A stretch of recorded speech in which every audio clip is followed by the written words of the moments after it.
My name is Maury Gelman. It's Tuesday, May 12th, 1998. I am conducting an interview with producer David Wolper in his home in Los Angeles, California. David, if I may, let's begin with some census takers questions. When were you born? January 11th, 1928. And where was that? New York City, New York. And David, if I may, when were you born? January 11th, 1928. And where was that? New York City, New York. And what's your full name? David Lloyd Wolper. I usually use the name of David L. Wolper, but now it's out. Through your career, you used that L initial. Any special reason? Well, I had an uncle called David Wolper. His name was David J. Wolper, so I just used David L. Wolper to separate me from him earlier. He passed away since then. Did you have siblings? Yes, I do. I have three. I have a son, two sons, and a daughter. No, I mean brothers and sisters. Oh, no, no brothers and sisters. You were an only child? I was an only child. What did your father do to make a living? My father was in a real estate business in New York, which in New York City, if you make a sale, you make a lot of money, but you only make one sale every so many years. So when he made a sale, we used to move to a very nice apartment. And then as a year went by and 2 years went by, he said, I think we better move because I haven't made a sale. So we moved to another place. Then maybe a year later, sometimes a month later, he made a sale. I said, we're moving again. We got more money. So I moved around New York from the Bronx, Manhattan, and a number of places in New York. So is that very difficult on you? Not too much, I wouldn't say. I was happy in all places. I had a good family life. Was your mother a homemaker? My mother was a homemaker. During the war. She sold bonds. And so I spent a lot of time in the Boys Club, now called the Boys and Girls Club, but then it was called the Boys Club. And you grew up during the Depression. Did that impact on you? It had a lot of impact on me because in my later life, I never bought a house, I must say. A lot of people don't know this, but I never bought a house without paying full cash for it, else I wouldn't move into it. So I didn't have a house until I could more than afford it. Is that because you grew up with a lot of financial insecurity? Yes. During the Depression, my father was a big man, 6'2", rather husky. And during the Depression, he was a collector for a retail jewelry company that sold jewelry on time. So when the Depression hit, a lot of people owed a lot of money that the company couldn't collect. So they used to send out this big, tall man, husky fellow, my father, to try to collect it. And he used to go up and down the state of New York. I remember once going with him, and when he arrived at the door, a lot of people threw things at him, were screaming at him. And I went home crying that nobody likes my daddy. He's such a nice guy. And you never forgot that, obviously. No. Well, the other thing, I could never forget the facial because I can never forget it because it's in my mouth. And we couldn't get braces for my teeth. So my teeth have been crooked all my life. And I could have got them in later life, but I figured, well... You just couldn't afford it. Well, not at the early time when I was a kid. Yeah. So, but that's a reminder to me every time I look at my teeth of the Depression. You sort of also grew up with radio, or at least in the heyday of radio. Did you do a lot of radio listening? Yes, I did. When I was sick, I used to listen to the daytime serials, Armis. Let me see. It was called, what the dickens were they called? About somebody brought up in a small mining town in West Virginia, married a wealthy something or other. And then it used to Lone Ranger at 5 o'clock and used to send in for the Captain Midnight rings that you could send if you knew the code. If you had the ring, they'd give you a story and a code, but you have to have the ring to get it. And at nighttime, we listened to Fibber McGee and Molly, Jack Benny, Walter Winchell, right, with his 15-minute news report. And so I grew up in the radio period. Did you get stage struck from listening to radio? No, I think I got stage. My first touch with television was in the 1939 New York World's Fair. They had a demonstration of television at the World's Fair, and that kind of hit me. I really thought that was something great. I couldn't quite figure out how you send pictures over the air, whether it was true or not. But they did have a demonstration. That was my first touch with television. That was probably an RCA demonstration? Yes, it was an RCA at the World's Fair. In Flushing Meadow. That's correct. Right. And I remember that, and that said to me, maybe I ought to, something that one day maybe that's something I'll do. and just pass by it because nothing happened for a great number Well, of if years. that was in 1939, then you were only 11 years old. That's right. So It was of an interest right there. The next thing I can remember about television, my folks bought a set. The screen was about this big, and they put a magnifying glass screwed onto the set in front so it would make the picture bigger. And I had a grandfather who was at the time about 85 or something, and he was getting older. For some reason, I insisted that my father pick him up and bring him over to the house so he could see television before he passed away.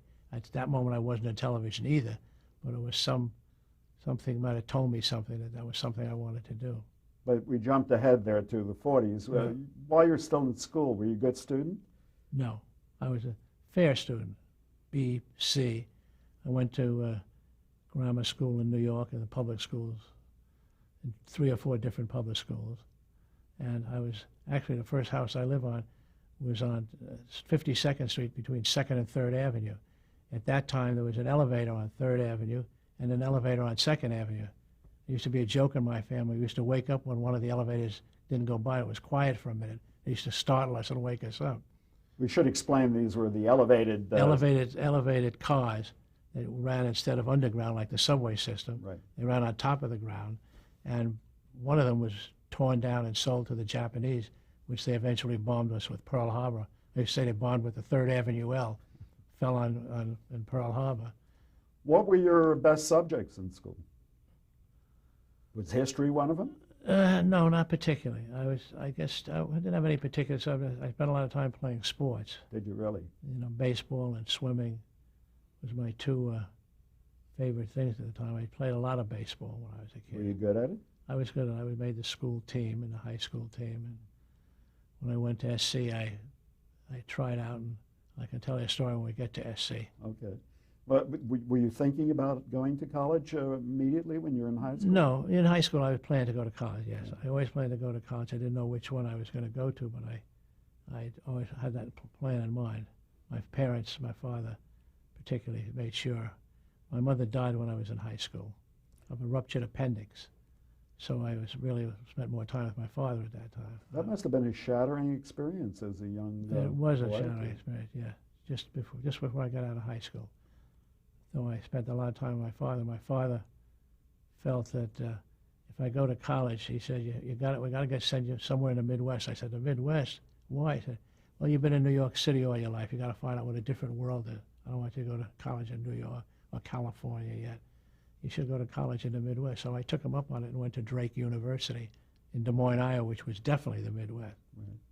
Was there something you had in mind, but when you went to Drake, I mean, in terms of the curriculum? No, when I was in high school, I put on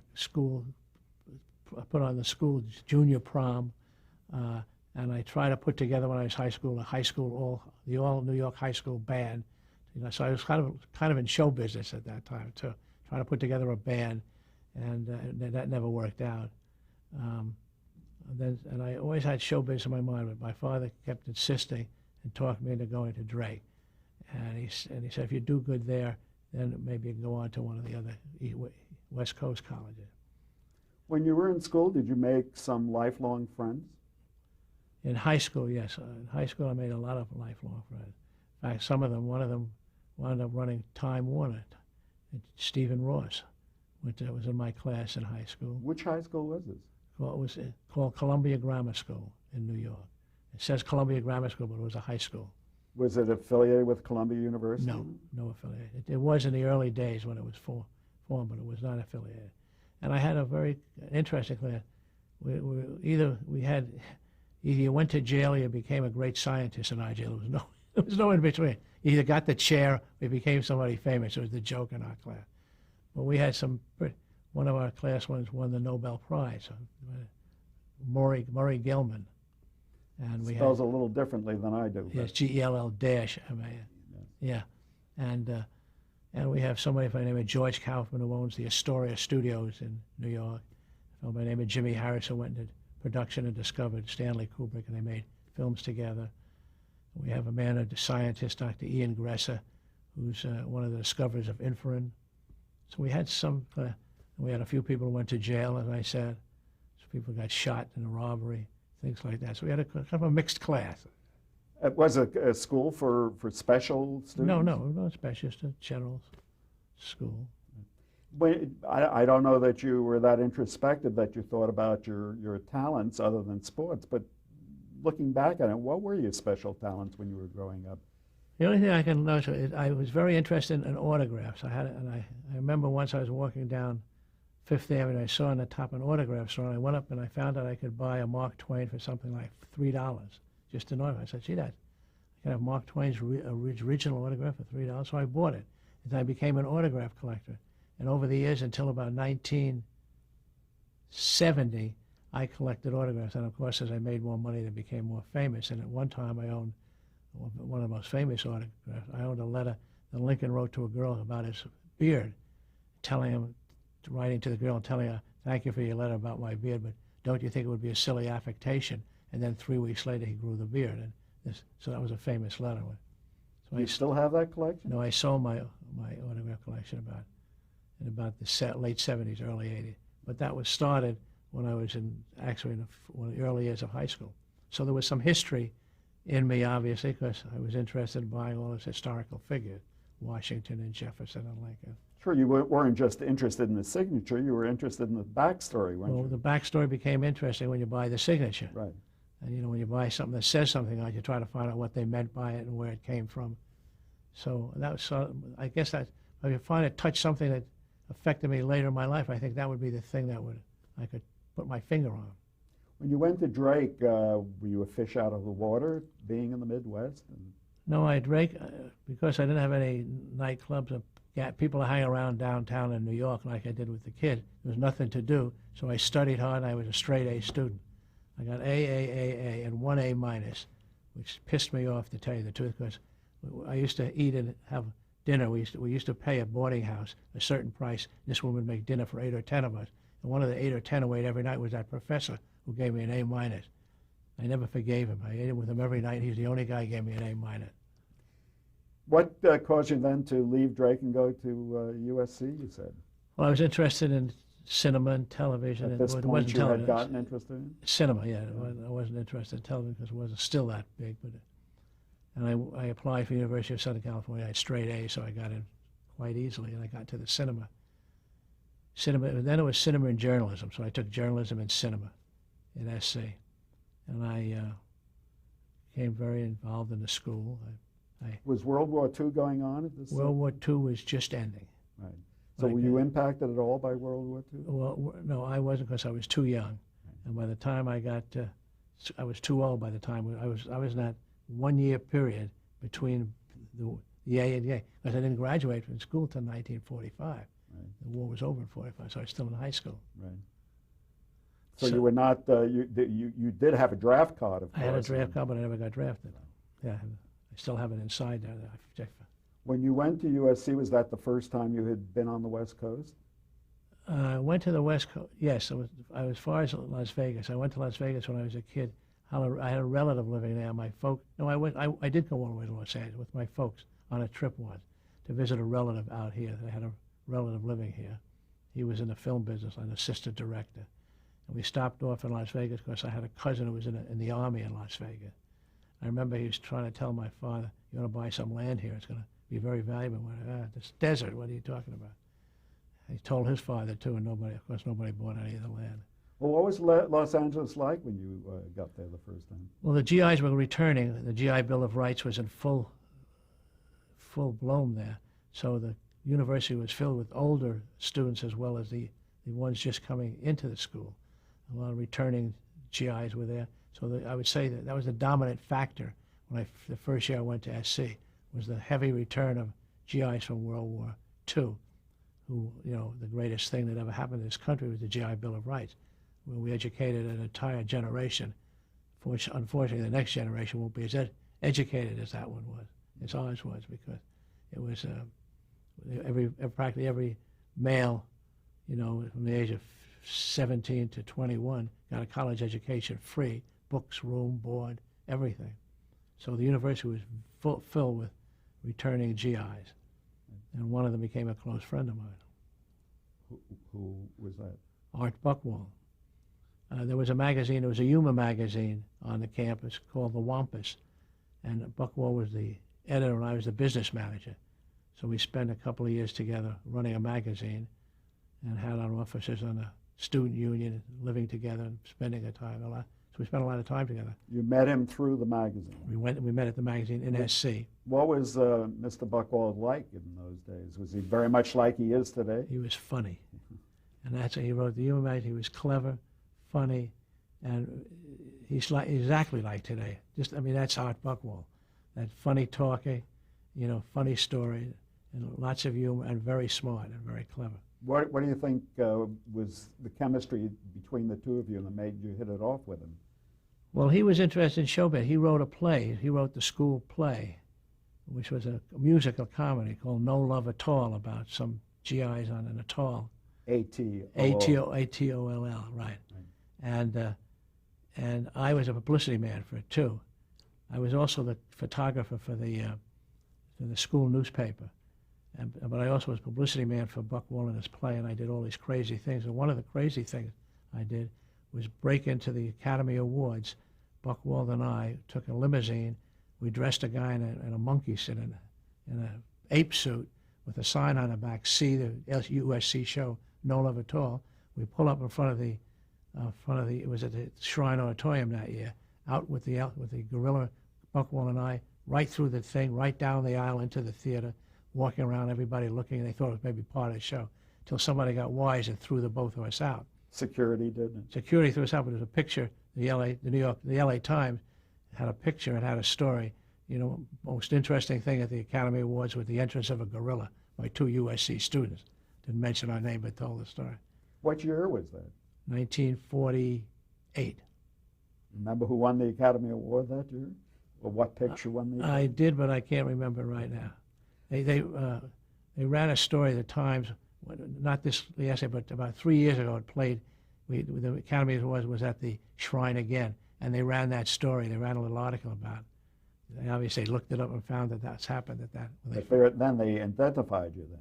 They identified me, yeah, Buck Wall and I, definitely. Did you get into any trouble because of that stuff? No, we were students. We had the limousine came by, they threw us in our limousine. Crazy students. Crazy students from SC. Expected it of you. Correct. No. SC was the dominant university in the Los Angeles area at that time. It was dominant for cinema, obviously. It was dominant, one of the first cinema schools, that Douglas Fairbanks and Rupert von Glanschmidt were fencing. And Douglas Fairbanks said, why don't you ever teach students in cinema? He said, that's a good idea. You're our first teacher. And they opened the cinema school with Douglas Fairbanks as the first teacher of cinema. But it became, as it is today, the major dominant figure in cinema. So I was a member of the cinema class. So besides Buckwald, did you meet other people that you later crossed paths with? Yes, Robert Wood, Wood became one of the presidents of CBS. Pierre Cossette was at that time a producer, and oh goodness, what Fat Daddy, he was a big heavy guy who was in California government. Big Daddy, they called him.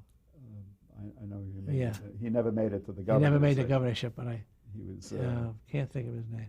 But he was one of the students. He's a political boss. Right, correct, and he became. I'll think of his name sooner or later. And you've kept in touch with SC SC, most of the people from SC, right. And now I'm on the board of the cinema department of SC. Did you learn a great deal while you were there? Yes, it was a terrific school. I left before I did not graduate. Now, why was that? Because a friend of mine's father had bought some old films, travel films, and wanted to sell them to educationals, to schools, and they weren't selling too well. And we saw television was coming in, so we asked, this friend of mine asked his father, maybe we can get those old films that you have and sell them to television stations. Who is the we? It's Jimmy Harris. His father was a man by the name of Joe Harris, who was at the time in the insurance business, and eventually went into show business in a heavy way. So you kept in touch with Jim Harris from your high school days? Yeah, from the high school days. He was in the Army, and he came out to Las Vegas. He was in the atomic testing in Las Vegas, one of those that have to go every year back to Denver to be checked on the government, even today, because they were too close to the atomic bomb when they were tested. They didn't know the problems they would have. He doesn't have any hair. He claims that's from the bomb. I say that's a sad excuse for losing your hair. It wasn't the bomb. In any event, he would. So I talked to him when he came to California, and he told me about his father. We talked about it. I said, well, let's see and ask your dad if he'll give us the pictures. Maybe we could form a company and sell these to television. And the father said, okay. And he'd put up the money to start the company. We called the company Flamingo Films because when we were in Vegas, we went to the Flamingo Hotel, which was open, and we did well. We won about $200 in gambling. So we thought that was a lucky place. We'll call it Flamingo Films. And that's what we called the company. And then Joe Harris had somebody who was in the Army with his son by the name of Cy Weintraub. So it was Cy Weintraub, James Harris, myself, and Joe Harris formed this company called Flamingo Films to sell films to television stations around the country. Now, this is a new concept. Was anybody doing this? No, there's one company involved in it by the name of Ziv. Fred Ziv? Fred Ziv and his company. And Ziv and I and Flamingo were the only two companies selling. Ziv had been doing this in radio. Yeah, Ziv was a big radio company and moved right into television. Right. We had not been, obviously, so this was our first. So we had this company. I'm sorry, how much money was put up to actually form this company? Do you recall? I put up $1,000. Jimmy put up $1,000. His father put in the films, which were worth more than $1,000. And the other fellow, Weintraub put in $1,000. We all put $1,000. Actually, Joe Harris loaned us the $1,000 and took it out when we didn't have the $1,000 ourselves. And you established a company in Los Angeles? New York. I left USC. I didn't go out about a semester to go, and I left to get into this new thing called television. That was taking a very deep plunge, wasn't it? In 49, right. Just the beginning of 49. Right. So now we have this company, and now we got to go out on the road to sell it. So I get in my car. Why were you the one that was going to sell it? Well, Jimmy and I were going to sell it, and Cy was going to be, he was older than we were. Cy was about 3 or 4 years older than we were. We were still, remember, 19, 18, 11. Yeah, about 19 years old at the time. Well, 21. If 21, yeah, 21. We were about 20. When 19 is when we started to plan. It took us a year or so to put it together. To put it all together. And I had to leave. I had to make arrangements and all that stuff. So it's 3. But at 21, so we put the company together. He was about 25, Cy, at the time. So he stayed in New York and sort of ran the business. And Jimmy and I went out on the road to sell. And I went north and he went south. In the end, I went out on the road for 6 months. I didn't come back to New York for 6 months. Went from station to station. There weren't a lot of stations on the air at that time. No, I attended the opening of 80 television stations. I was there the day they went on the air. WOW Omaha, all the different stations. And I was there. They went on the air to sell my goods. That must have endeared you to the station owners that you'd be there. Yeah, we were there, and the films were not too good, I must say. I mean, they were pretty rotten. They were British. They were English travel films. Now, if you can think of anything more boring than an English travel film, you tell me. I don't know what it is. Let's Visit the Orkney Islands was it's called. And we began, as we were on the road, we began to buy some other material. There was Joe Harris knew a film guy by the name of Sam Bronston, who became a producer, a big producer. And he had a film that he owned called The Adventures of Martin Eden, a feature film. So we bought it from Sam Bronston for $1,000 for all television rights. So now I had a feature film to sell. I only remember it's funny because I went to Kansas City, WDAF was going on the air. And I said I had this feature film, and I had all these films that I wanted to sell. So the guy at the station said, well, we have to look at it before we buy it. So we had to, and the president of the Kansas City Star was the newspaper, owned the television station, so he wanted to see it too. So I remember setting up my 16 millimeter projector and showing a film for the hour and 40 minutes to the president of the Kansas City Star, who owned the television station, thinking to myself, what if I had 20 feature films? I mean, I have to go look at all. I'll be here. And I showed him the whole picture. He thought it was great seeing films in his office in the middle of the day. He thought it was fun. They bought the film. Fortunately, nobody wanted to see him later on. They got used to it. What would they pay for a film like that, a feature film? That was a Jack London story. Yeah. And that was the first. The second was, that was the first feature film ever sold to television, The Adventures of Martin Eden, still playing today, and still somebody. Who was the star in that, do you call? Glenn Ford and Evelyn Keyes. And later married, I think. Oh, that's right. So they were the star of the picture. I sold it from station to station. I don't remember. The only thing I remember is about a price. the prices, when I look back to the prices, they were so small. Even in the 50s, you were selling films for $100 for 3 runs. Feature that much to sell the most for $100. For 2, 3 runs at $50 probably. Would that be worth your while if you was Well, getting let me put you in perspective, okay? I stayed at, and I have the bill in the room. And I stayed at the St. Francis Hotel in 1951. in San Francisco? San Francisco. What do you think the room cost me? $15. $4. Breakfast was about 17 cents or 20 cents. Lunch was about 85 cents, and dinner was $1.20. Does that put it in perspective? $100 is pretty good under that thing. It's a whole different time, and the money that was not bad at that time. Today, of course, it means nothing, but that's the perspective of what a lot of people ask me about that, and I always remind them. And I have the bills to that hotel room right in that room next door. Let's see if I can get an idea of how you operated. I mean, you were driving a car? I had a car. I would go from city to city to city. Very lonely time, I must say. I would think so. Fortunately, when I was in high school and just got out of high school, before I went to Drake, I spent a year in New York. And during that time, I met a lot of friends in show business. Buddy Hackett, Jerry Lewis, a lot of comedians. How did you meet them? Alan King. Well, I used to hang around Lindy's in a place called the Bird in the Hand, and then I hung around the Copacabana. I used to deliver envelopes for some gamblers. They say, take this up to 125th Street, and it's fixed area, and here's $3. You're a messenger. Yeah, so I took the envelope and just delivered the envelope. In fact, when I was when I was in high school, I was a waiter in the mountains every summer.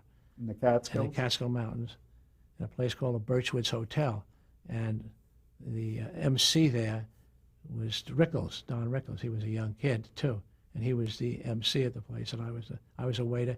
And in the evenings, of course, all the men would leave during the week to go down to work and come back on the weekends. Leave their wives and families. Leave their wives and families and thing. So I became an Arthur Murray dance instructor. So in the evenings, I'd pick up some extra money dancing with the guests and giving dance lessons. So I just went. But I did meet a lot of people in New York, a lot of show people, Joey Bishop, Alan King.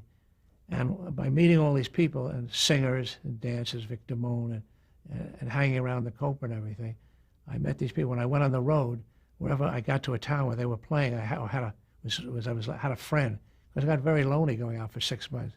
21 years old, and you don't know anybody, and you go to a town and have to eat dinner by yourself. It's a lonely life and not a pleasant one, but it was a very fruitful one. The first 10 places I went, I didn't sell a bit of film, and I called my friend Jimmy Harris, and he'd gone to tell me he hadn't sold anything. So he was in Houston. He was in Houston, Texas. I was in Minneapolis, Minnesota, and we just let's get together and he said, well, you come down here, Dave. It was nice and warm in Houston when it was the winter. And there's a new hotel open called the Shamrock Hotel. He said, you fly down here, we'll spend some time together, commiserate with each other, and maybe we'll sell. So I flew down for 4 days. We talked about things, discussed what we were doing. I went back to Minneapolis, and the next stop was Omaha. I sold Omaha, Kansas City, and I started to sell all the cities from that point on. That was a fruitful meeting that we had. And then I went to a station, and by the end of the 6 months, I returned back to New York, giving reports of what we were selling. And by the time we returned to New York, we started to buy. Joe Harris said, well, this is a pretty good business. The kids are making money on it. I better buy some more stuff for this company. So we bought some other features, Meet John Doe. Then he bought some British features, and we brought some cartoons. I have to ask you to pause here while we change the tape.